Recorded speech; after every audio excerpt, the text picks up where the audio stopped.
Como encontrar gratidão em meio à dor? A escritora, empresária e capelã Márcia Neto desfrutou de uma experiência de paz em meio a uma internação por Covid. Qual foi o caminho de confiança que ela trilhou? É o que você vai ver a partir de agora no programa Você é um Bom Motivo para Viver.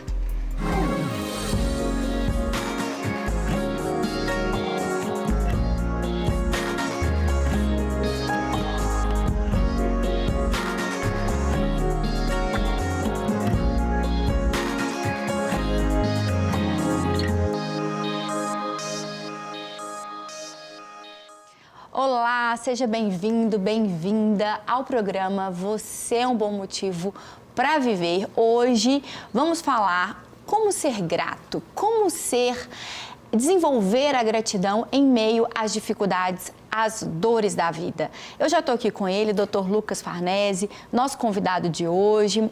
Seja bem-vindo mais uma vez. Obrigado pelo convite. Amigo e parceiro deste programa, também Guilherme Fenelon, amigo e parceiro do nosso programa. Já vou colocar a Márcia Neto para poder compartilhar um pouquinho da sua história com a gente hoje. Vamos ver? Eu fui para o hospital e meu estado começou a piorar muito de uma hora para outra.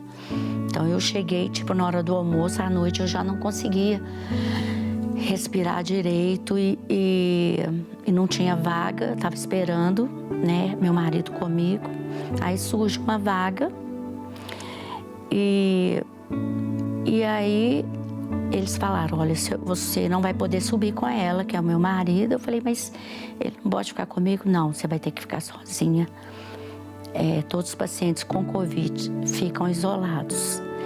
E isso, para mim, eu estava assim, com muita dor de cabeça, com muita dor no corpo. Comecei a sentir muita dor nas pernas.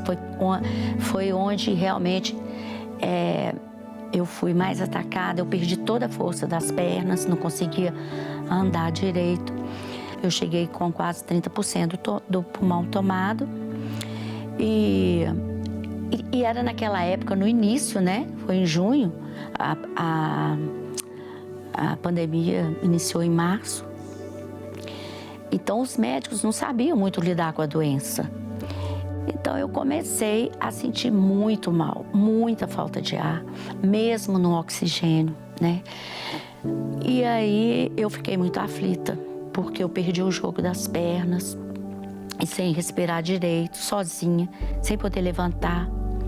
Falei, é a minha hora mesmo. E eu chorei um pouco, mas de repente, eu falei, gente, Senhor, eu não posso te pedir nada. E eu comecei a agradecer a Deus por tudo, sabe? Por tudo que Ele é e por tudo que Ele sempre foi na minha vida, na minha família, né? E eu acho que todos nós só temos muito mais do que agradecer a Ele, né? E aí eu comecei a falar, gente, se esse for o meu momento, eis-me aqui, Senhor. Eis-me aqui, o Senhor pode me levar. Eu só não queria sofrer, sentir falta de ar, como eu já comecei a sentir, já estou sentindo. Então não me deixa sofrer, mas pode me levar. Eu não vou te pedir nada. O Senhor conhece meu coração, conhece tudo, me conhece mais do que eu mesma. Então eu não vou te pedir. E fiquei em paz. Encontrar paz, né, diante de uma situação, especialmente como essa global que nós vivemos, né, de uma forma muito triste, direto ou indiretamente, todo mundo foi afetado, né, por tudo que aconteceu na pandemia, por todo esse processo. E o que chama a nossa atenção na história da Márcia é que naquele momento ali, né, ela estava, por tudo que você tinha de notícia, já tinha 2 meses de notícia ali, informações, por tudo que tinha de notícia, o prognóstico era de um falecimento iminente, uma coisa muito ruim ali, principalmente o caso dela de respiratório, né? E aí, no meio disso tudo, ela começa um processo de inverter a lógica daquela atmosfera, daquele momento que ela estava vivendo para gratidão. qual que é o significado que isso dá para qualquer situação na vida de uma pessoa? Quais são os efeitos hormonais, emocionais, psiquiátricos que essa atitude de gratidão causa?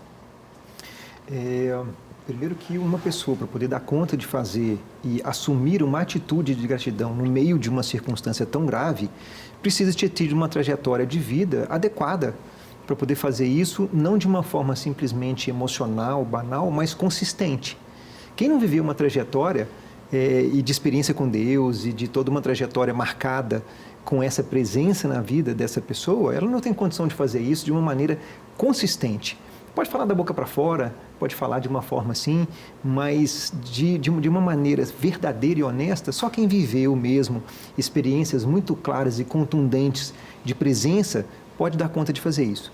E é claro que uma atitude de gratidão, Thalita, ela vai fazer com que os nossos recursos emocionais sejam despertados. Quando eu passo a agradecer, em vez de a gente falar de murmurar, ou lamentar, ou acusar um sentido de uma intencionalidade negativa, eu tento olhar de uma outra maneira, eu vou despertar, claro, de uma forma criativa, outras características que eu posso ter de acordo com aquilo. É claro que fazer isso numa dimensão de dor dessa proporção é um desafio absurdo, né? Chegar lá e falar assim, a ponto de dizer, Senhor, essa é minha vida, ela está nas suas mãos, eu não posso acrescentar um côvado da minha vida, eu não posso acrescentar nada à minha vida, ela te pertence. Então, até aqui, por tudo que eu vivi, eu te agradeço. Né? É muito bonito ver, a única coisa que ela pediu diante do Senhor é, por favor, que eu não sofra. Né? O Senhor pode te atender ou não, mas é lícito a gente pedir, né? Eu só não queria sofrer ou morrer uma morte agonizante, uma morte lamentável com muito sofrimento. Mas a minha vida é tua. E é bonito porque nós não estamos preparados para poder fazer isso, mas é a nossa realidade de todo dia, né? Quem disse que eu vou estar aqui amanhã? Quem disse que minha vida vai ter um prolongamento? Então, essa atitude de gratidão, ela faz com que a gente ative possibilidades, recursos emocionais que vão fazer com que a gente olhe para uma circunstância de uma forma diferente. Bem observado pelo Guilherme, eu gostei dessa parte que ele trouxe aqui para a gente como um foco de atenção. Por quê?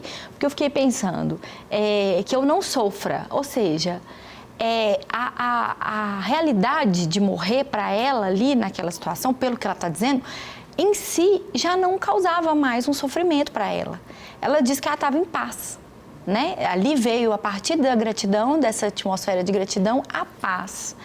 E como encontrar essa paz, né?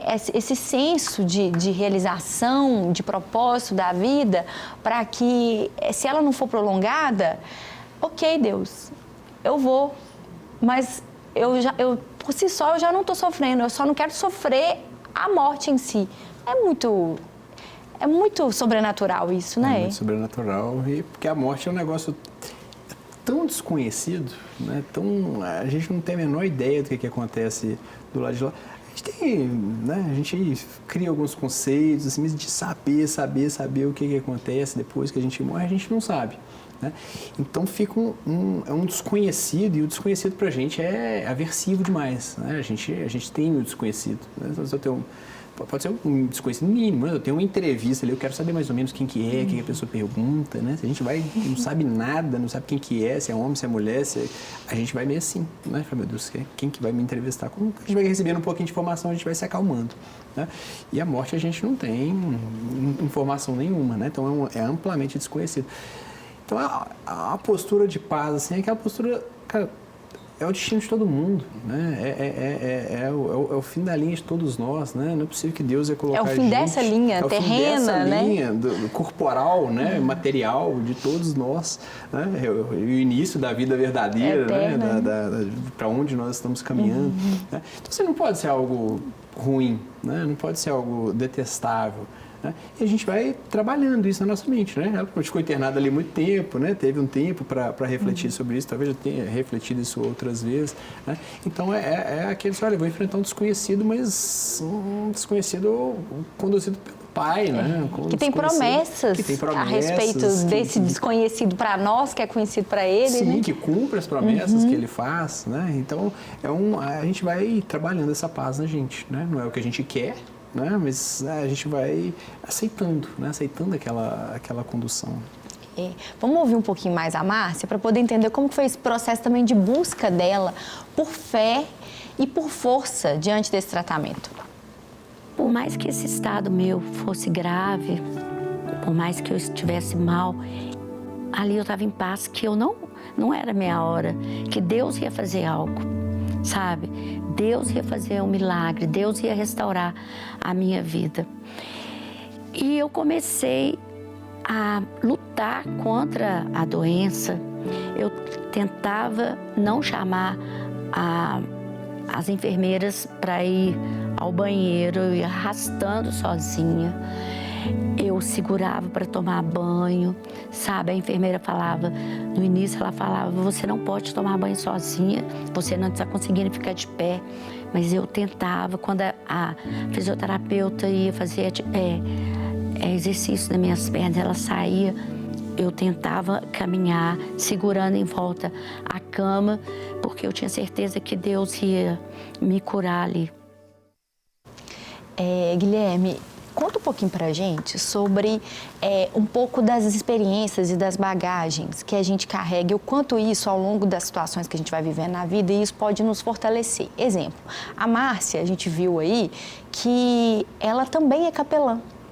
Além de escritora, além de toda a missão dela, ela também tem isso na bagagem emocional, espiritual.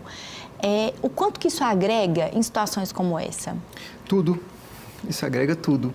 Porque uma coisa é ter uma experiência inédita para a vida da gente, outra coisa é eu saber exatamente a dimensão disso na nossa própria vida. Uhum. É claro que ela pode não ter tido uma experiência como a pessoa que estava passando por aquele processo no lugar justamente inverso. Então, imagina uma pessoa que durante tantos anos da sua vida na área de capelania fazia o trabalho de assistência, ela que dava assistência, em algum momento Deus deu a ela uma condição de experimentar o outro lado. Então agora você entende o que é viver, estar vivendo isso que durante todos os anos você fez e como dom, como talento que Deus lhe concedeu para poder fazer isso e de repente você se vê dentro dessa condição.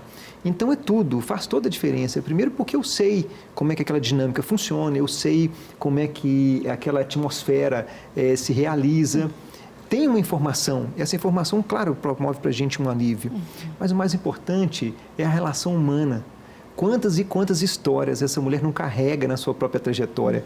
Quantos milagres, quantas dores, quantas tristezas ela não viu e presenciou durante toda a vida? Com uma bagagem riquíssima de experiências que ela não pôde colecionar, tanto ela quanto as pessoas que ela ensinou, que ela ajudou, que ela desenvolveu, para poder lidar com gente, lidar com pessoas. Então isso era algo, naquele momento novo, mas uma bagagem que já estava interiorizada na vida dela, para dar para ela, inclusive, um suporte para ela poder passar por aquele processo. É interessante que, além disso, ela traz para a gente uma convicção que ela foi acometida, que é, eu tenho uma convicção que não é minha hora, né? Que Deus vai me tirar dessa situação aqui. Mas, é claro, ela ia passar por aquele momento. E o quanto isso pode também contribuir, às vezes, com alguém que está em casa e fez um curso, fez um treinamento, fez algo na vida que olha para aquilo e fala assim, gente, eu não estou aproveitando nada disso para mim, eu não tive um retorno profissional, uma ascensão financeira, nada mudou. E, às vezes, tem a sensação que aquilo ali foi um tempo perdido, mas nunca é, né? Todas essas coisas fazem parte da nossa bagagem, nem que seja a nossa bagagem de vida, né? De repertório, de assunto para a gente poder compartilhar. Se for um curso bom, que traga coisas boas e verdadeiras, com certeza. Né? Às vezes não vai ter uma aplicação imediata, talvez não do jeito que a gente quer, né? Mas fica na nossa caixa de ferramenta ali, né? Caixa de ferramenta, a gente não usa todas as ferramentas todo dia, né? Mas dá segurança ali para o dia que a gente precisar, né? A gente saber resolver o problema certo ali do jeito certo. Então nada disso é perdido, né? A gente vai acessar aquilo ali no momento adequado, na situação adequada, pode ser amanhã, pode ser daqui a anos talvez, né? Mas isso tudo a gente vai guardando e é uma coisa que a gente tem que investir nisso, né? Às vezes as pessoas esquecem disso, de investir no próprio conhecimento, no próprio amadurecimento, em aprender a ser feliz, a se relacionar, a amadurecer, a lidar bem com as situações. A gente esquece que às vezes a gente tem que aprender isso, né? A gente às vezes acha que vai vendo um Reels ali, rolando ali, a gente vai aprendendo sobre a vida e não é assim, né? Não é assim, a gente tem que conviver com pessoas, né? Com pessoas maduras, que já passaram por problemas, tem que aprender quando a gente estiver vivendo esses problemas, a gente procurar pessoas maduras que vão nos orientar de uma forma mais adequada, né? Para que a gente passe por eles de uma forma mais tranquila. Né? Você falou ali, né, de seguindo ali nas redes sociais, a gente observa, vocês especialistas, acabam respondendo as mesmas perguntas muitas vezes ali nas redes sociais. Isso porque vocês fazem todo um filtro. Imagina o quão recorrente para vocês isso não é. E às vezes eu fico pensando exatamente sobre isso. A pessoa, ela já entendeu que aquilo ali é uma dificuldade dela. É uma área que não é fácil para ela lidar, ou você não consegue acessar, fazer com que esse dado, com que essa informação se transforme em um conteúdo de transformação na sua vida. É uma informação, você já viu um psiquiatra falando, um terapeuta falando, mas aquilo ali não é um conteúdo que você se apropria, aquilo ali tem um sentido para você. E a única maneira que a gente tem de fazer isso é ir além. É que aquela informação não seja um mero dado que eu vejo repetidas vezes e que não tem significado para mim.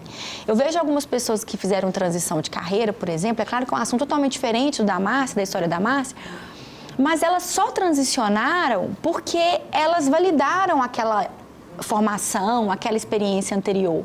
Elas passaram por aquele caminho, elas pensaram que aquilo ali não fazia mais sentido para elas hoje, ou não vai fazer sentido para elas daqui a 10 anos, por isso vou mudar. E tem gente que olha e fala assim, não, eu perdi 4 anos, ou eu perdi 10 anos, porque tem gente que fez uma formação como medicina, ou pós-mestrado, não sei o quê, aí ela fala assim, eu perdi aqueles 10 anos da minha vida, e para, e não faz mais nada. É só assim que você perde os 10 anos. Agora, se você continuar, você vai ganhar aquilo ali para um outro caminho, para uma outra trajetória. Eu perdi essa amizade, ou eu perdi esse relacionamento, ou eu perdi essa situação. E aí você para naquilo ali que perdeu, em vez de avançar para aquilo que você poderia experimentar adiante. Eu não sei se eu estou conseguindo explicar o olhar que eu estou querendo trazer para a gente poder discutir, mas é um pouco sobre isso, é para a pessoa olhar para aquilo que tem mais adiante do que uma parte que ficou para trás. Muito bom. O que acontece, e a gente pode sim juntar essas duas histórias, quando a gente vai colecionando, a gente costuma dizer que Deus não desperdiça nada na vida da gente. Até aquele período que de alguma maneira você não realizou aquilo na sua vida, ele pode ser aproveitado. Eu acho que eu nunca contei isso, vou contar pela primeira vez. Eu fiz 1 ano e meio de direito. Olha. Eu podia ser advogado, né? Eu não seria hoje o terapeuta que eu sou. Mas eu não me encontrei ali dentro daquela área. Eu podia falar, perdi 3 anos, porque eu fiz cursinho, entrei para faculdade, depois saí, fiz cursinho de novo. Não, foi um período muito bacana, aprendi muita coisa, aprendi o que eu não queria, inclusive. Porque aprender o que você não quer também é tão importante do que aquilo que você quer.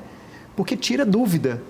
Você vai distanciando as dúvidas e vai caminhando para convicções e certezas que você vai tendo durante a sua própria vida, né? Quando a gente está falando do caso da Márcia, ela é uma pessoa que eu tive o privilégio de conhecê-la também, e ela ajudou muita gente, mas muita gente, inclusive ela criou formas de capacitar outras pessoas a desenvolverem essa atividade de capelania em diversas áreas de assistência, né? Tanto na área de pessoas em situação de rua, hospitalar, com crianças, com o segmento prisional, áreas que muitas vezes a gente, na nossa vida, mesmo que você não seja um profissional como nós somos, você pode ter um tempo de dedicação e pode trazer histórias novas, novas formas de você significar sua própria vida. Então, é um caminho muito importante a gente perceber que essas histórias em um dia podem fazer falta para a nossa própria vida. E eu posso usar essa experiência de uma pessoa que eu visitei, que eu conheci, de uma história que eu fiquei sabendo, e depois eu olhar para a minha própria trajetória, porque tem coincidências muito felizes que podem me ajudar a resolver problemas que eu estou vivendo. E vamos ver como que foi o processo de recuperação pós-retorno para casa da Márcia.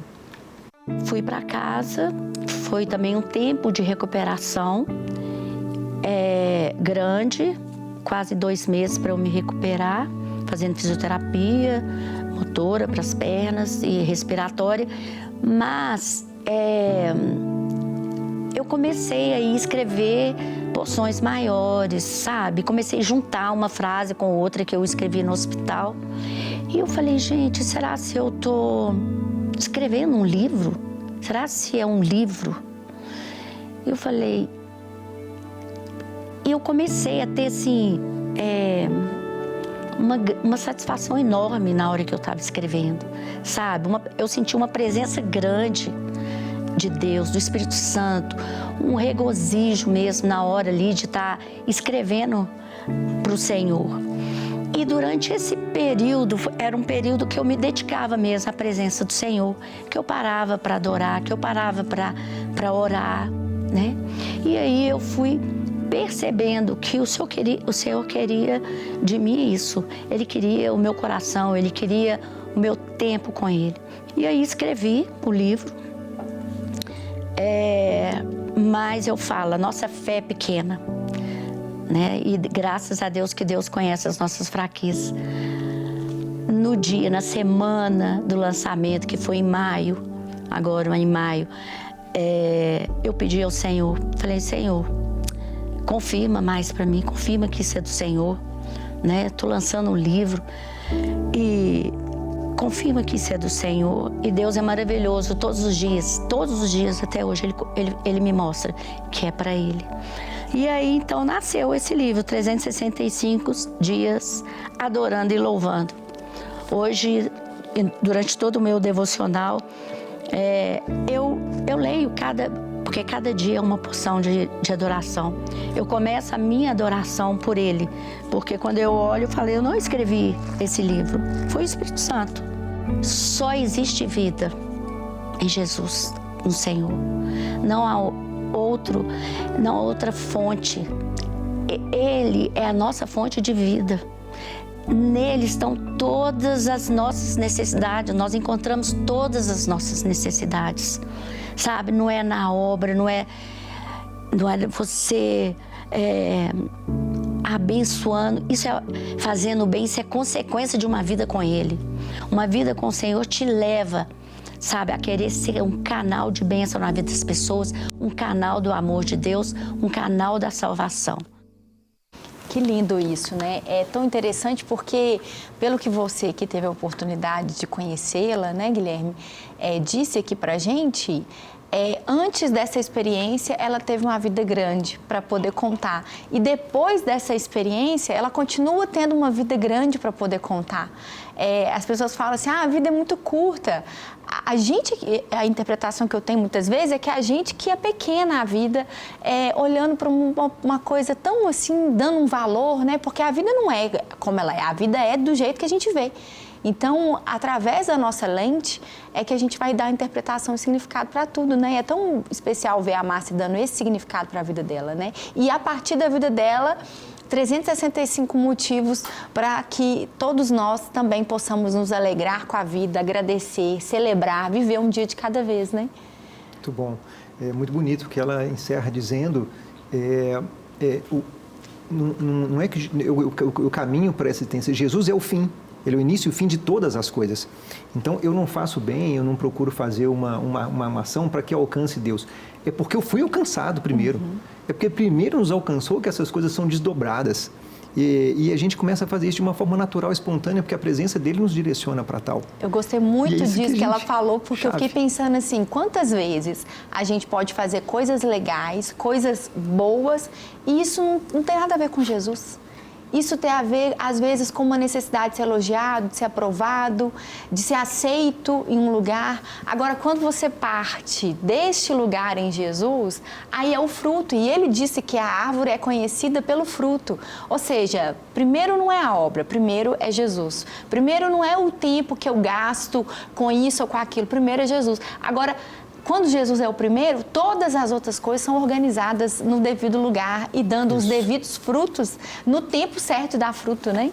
Sim, às vezes a gente fala o que é bom, mas o que é bom é pra gente, né? É o que a gente acha, né? A gente tem que fazer frutos de justiça, né? Frutos do que é a vontade de Deus. Essa é o trabalho, né? Esse é o verdadeiro trabalho. E às vezes são coisas que a gente não é o que a gente tá mais vontade de fazer naquele momento, né? Talvez não é o que a gente mais, né? Falar, cara, a gente quer dar a nossa opinião, né? Colocar o nosso jeitinho, né? Fazer do mundo a nossa imagem e semelhança. E é disso que a gente tem que lutar a vida toda, né? Quanto a essa tendência que a gente tem. Que bom que a Márcia compartilhou, não apenas no livro dela, mas também com a gente essa história. Porque, afinal de contas, este programa, mais importante do que a gente compartilha aqui, os especialistas maravilhosos, muito obrigada mais uma vez por participarem do programa. O que eu compartilho aqui, intermediando essa conversa, muito mais importante que isso, são as vidas. São as histórias que foram profundamente marcadas pela bondade de Deus. Não importa as situações que passem, todas essas histórias são histórias de bons motivos para viver. Então, o meu desejo, eu tenho certeza que eu compartilho com os meus colegas e com toda a equipe, é que você ouça, assista essas histórias, estão todas disponíveis no canal da Rede Super, e se lembre que você é exatamente esse bom motivo para viver. Não é algo que você vai adquirir, você já é.